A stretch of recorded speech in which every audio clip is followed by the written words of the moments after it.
போடா விஜய், வாடா விஜய், போடா விஜய் மாவன, நீ என்ன பெரிய விஜயோ அப்படியெல்லாம் நீங்க பேசுனீங்க. விஜய் அவர்களை விஜய்னு சொல்றதே ஒரு கெட்ட வார்த்தையா?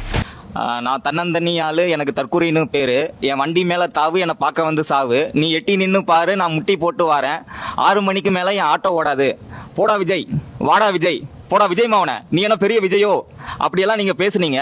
அதே சாட்டை அவர்கள் தேர்தலுக்கு அப்புறம் மாண்புமிகு முதலமைச்சர் விஜய் அப்படின்னு மரியாதையா பேசுறீங்க. அவர் முதலமைச்சர், நீங்க மரியாதையா பேசுறீங்க.